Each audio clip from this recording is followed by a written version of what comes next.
Hello student, good afternoon. Today we will discuss a topic of fundamental of mechanical engineering, and the topic is beams and determination of reactions at the support. Before we start determination of support reaction, we will discuss about the beam. तो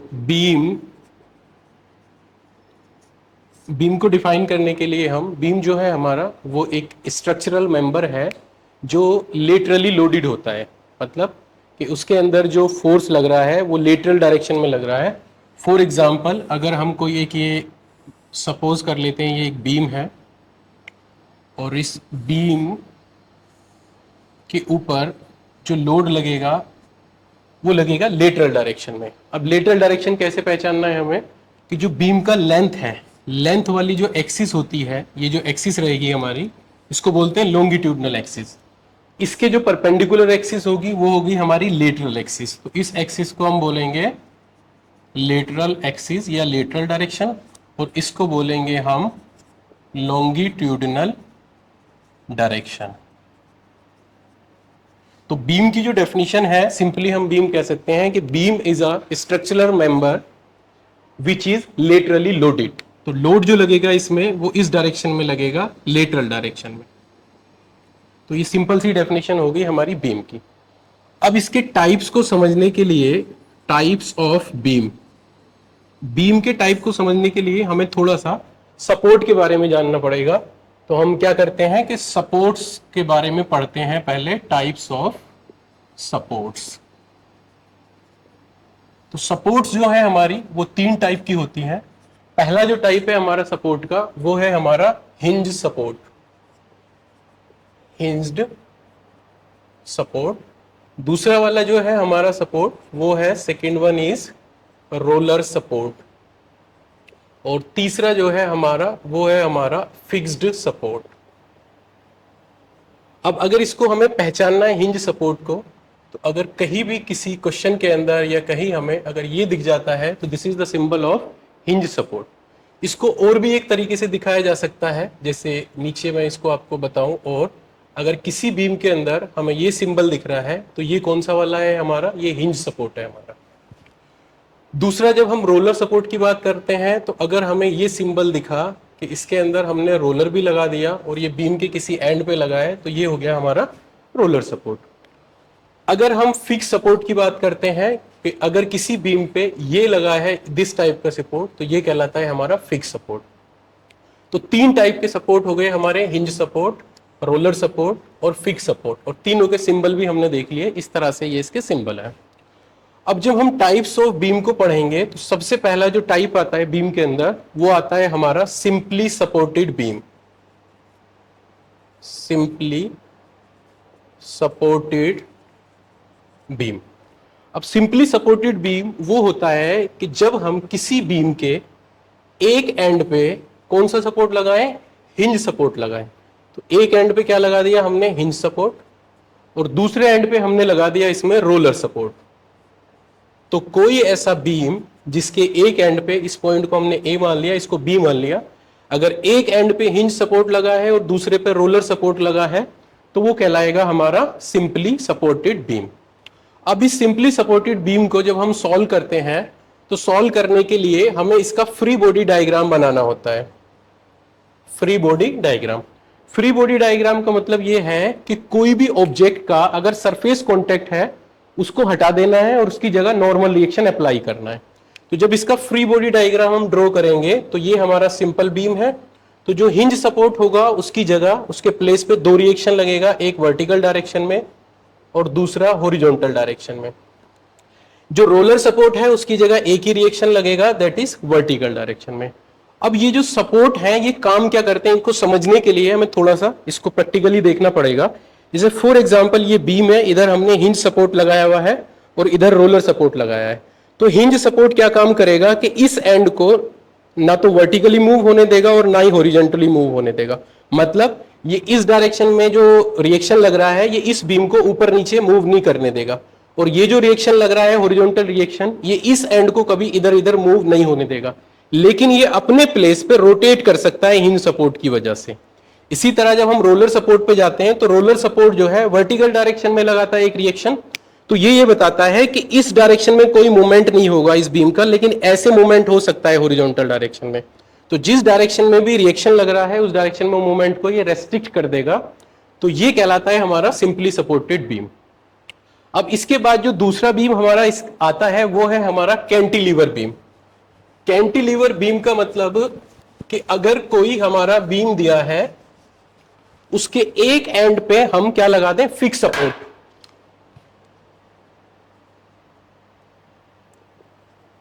cantilever beam, cantilever beam. तो हमने क्या किया कि इसके एक and पे हमने लगा दिया फिक्स सपोर्ट और दूसरे एंड को छोड़ दिया हमने फ्री। तो ये जो ए बी बीम हमारा दिख रहा है ये क्या है, हमारा कैंटिलीवर बीम। तो इस एंड को फिक्स कर दिया और इसको हमने क्या कर दिया, फ्री छोड़ दिया। तो जब हम इसका फ्री बॉडी डायग्राम बनाएंगे तो फ्री बॉडी डायग्राम बनाते टाइम जहां पे हमारा फिक्स सपोर्ट लगा है वहां 3 रिएक्शन लगेंगी, एक वर्टिकल डायरेक्शन में VA, एक हॉरिजॉन्टल डायरेक्शन में रिएक्शन HA और एक मोमेंट लगेगा, और वो मोमेंट क्या होगा, MA। अब ये तो समझ लिया हमने कि वर्टिकल डायरेक्शन में रिएक्शन क्या काम करेगी, हॉरिजॉन्टल डायरेक्शन में क्या काम करेगी, मोमेंट क्या काम करेगा।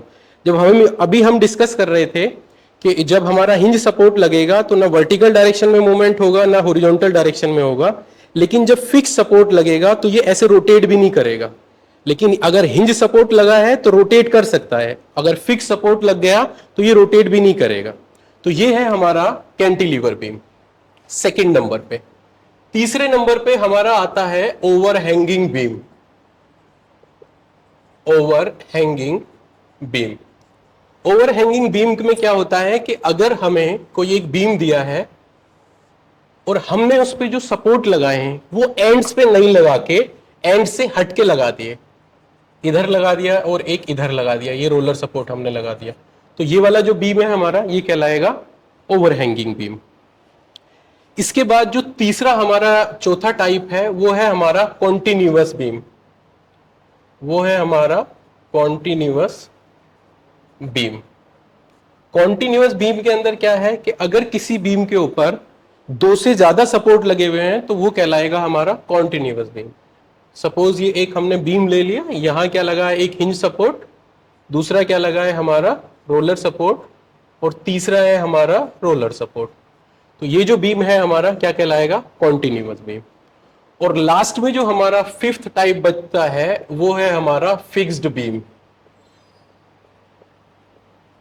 फिक्स्ड बीम का मतलब यह है कि अगर कोई बीम दिया है उसके दोनों एंड पे हमने क्या लगा दिए, फिक्स सपोर्ट लगा दिए, ये भी फिक्स सपोर्ट है और ये भी क्या है हमारा फिक्स सपोर्ट है, तो ये कहलाएगा, ये एंड ए मान लिया और ये एंड क्या मान लिया हमने, बी मान लिया। अब अगर इसका हम फ्री बॉडी डायग्राम ड्रॉ करें तो इसका फ्री बॉडी डायग्राम कैसे ड्रॉ होगा कि एक यहां रिएक्शन लगेगा वर्टिकल डायरेक्शन में, एक हॉरिजॉन्टल डायरेक्शन में और एक मोमेंट लगेगा MA।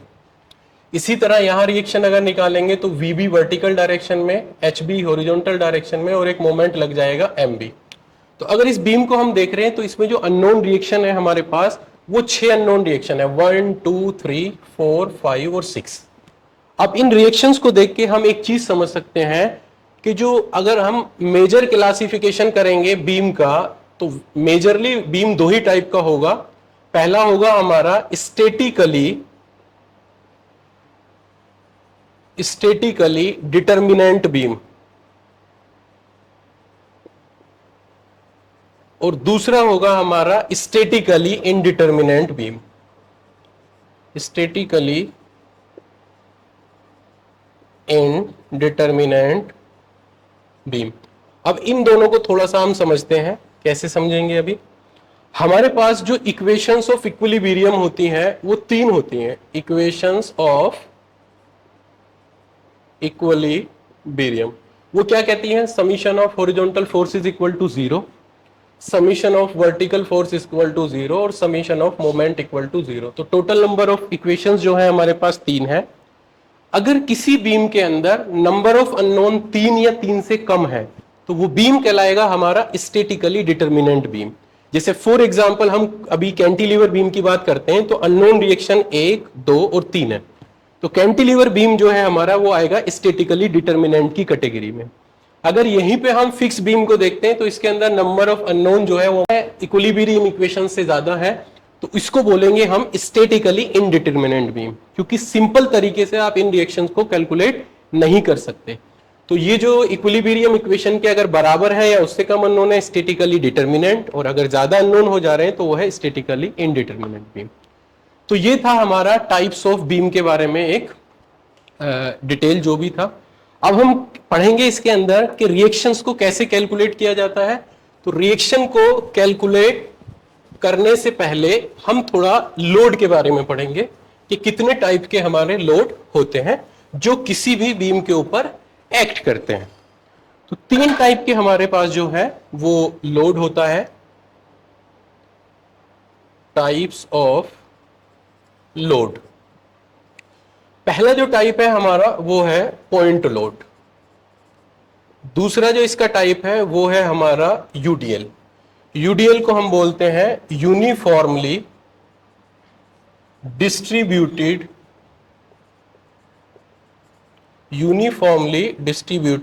लोड। तीसरा जो है हमारा वो होता है हमारा यूवीएल, और यूवीएल को बोलते हैं हम यूनिफॉर्मली वेरिंग लोड।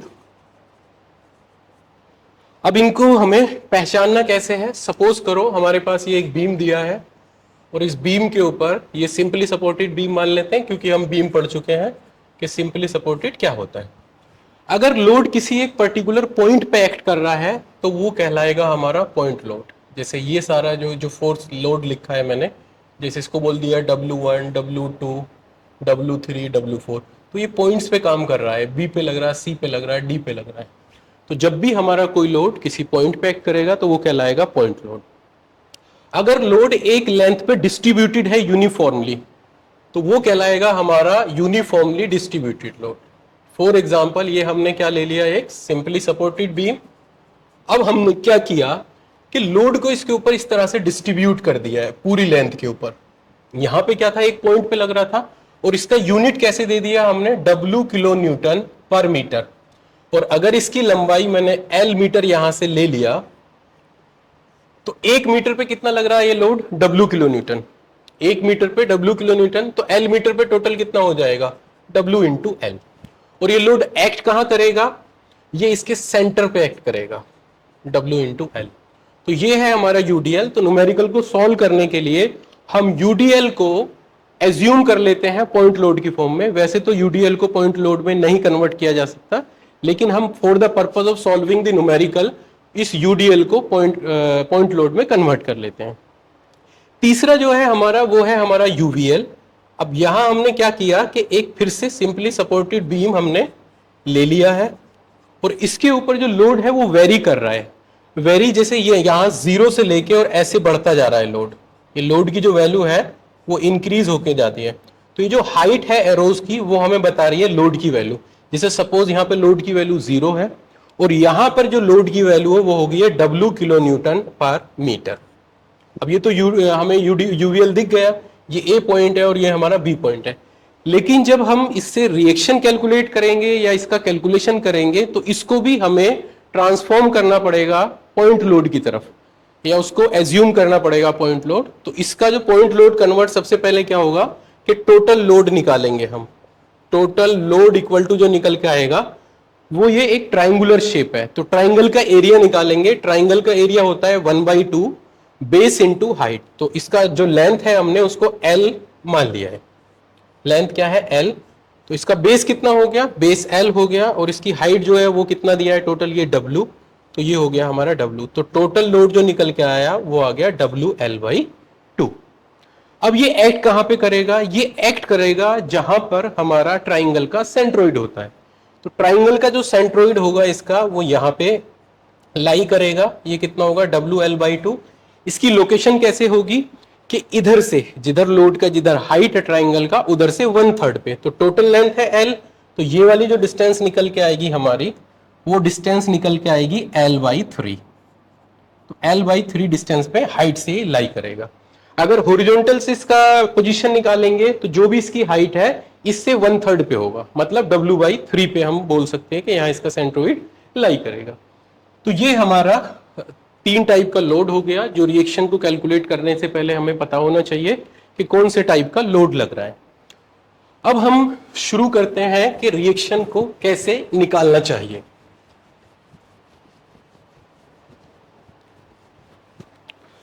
एग्जाम्पल के तौर पे हमने क्या करा है कि एक हमने सिंपली सपोर्टेड बीम लेते हैं। ये हमारा सिंपली सपोर्टेड बीम है। एक एंड पे क्या लग गया हमारा हिंज सपोर्ट, दूसरे पे लग गया हमारा रोलर सपोर्ट। ये एंड ए है और इस पॉइंट को हमने मान लिया बी। सपोज करो यहाँ पे एक लोड लग रहा है दैट इज 10 किलो न्यूटन, यहाँ पर एक लोड लग रहा है जिसकी वैल्यू है 15 किलो न्यूटन, और यहाँ पे एक लोड लग रहा है जिसकी वैल्यू है 20 किलो न्यूटन। और ये जो डिस्टेंसेस हैं ये भी हमें दे रखी है, ये डिस्टेंस दे दी। तो ये डिस्टेंस है हमारा 2 मीटर, ये भी 2 मीटर, ये भी 2 मीटर, और इसको हमने मान लिया 1 मीटर। और बोला है हमसे calculate the support reactions, calculate support reactions. तो 2 सपोर्ट लगा हुआ है यहाँ पे, एक है हमारा हिंज सपोर्ट और दूसरा है हमारा रोलर सपोर्ट। तो सबसे पहले तो हम इसका फ्री बॉडी डायग्राम बनाएंगे। फ्री बॉडी डायग्राम का मतलब कि हम इसको सपोर्ट्स को हटा देंगे और उसकी जगह रिएक्शन लगाएंगे जो अभी हमने देखा है। तो एक वर्टिकल रिएक्शन लगेगा इधर और एक क्या लगेगा हमारा हॉरिजॉन्टल रिएक्शन।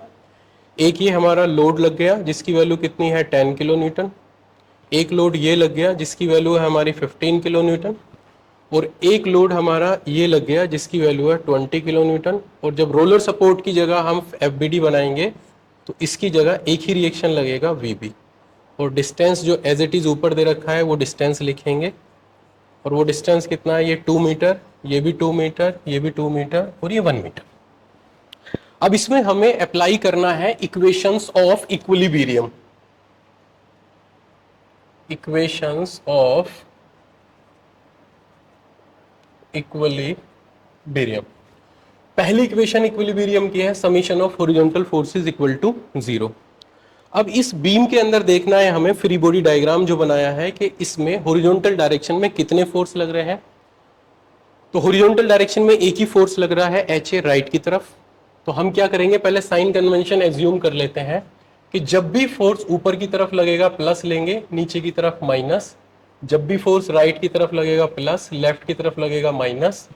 क्लॉकवाइज जो मोमेंट रहेगा उसको प्लस में लेंगे और एंटी क्लॉकवाइज को माइनस में लेंगे। इसको उल्टा करके भी ले सकते हो आप, नीचे वाले को ऊपर वाले को माइनस, नीचे वाले को प्लस, वो आपके ऊपर है। तो ये मैंने लिया है साइन कन्वेंशन। तो राइट डायरेक्शन में एक ही फोर्स लगा है HA, तो मैंने HA लिख दिया, और कोई फोर्स नहीं है तो किसके बराबर हो गया 0 के। तो HA की जो वैल्यू आई यहां से निकल के 0 आ गई।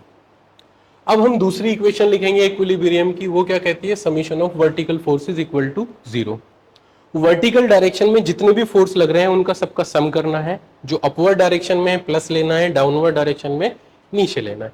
तो VA ऊपर की तरफ लग रहा है प्लस ले लिया, ये नीचे की तरफ लग रहा है माइनस ले लिया, ये भी नीचे की तरफ है माइनस, ये भी डाउनवर्ड में है तो 20, VB ऊपर की तरफ है प्लस का VB इक्वल टू 0।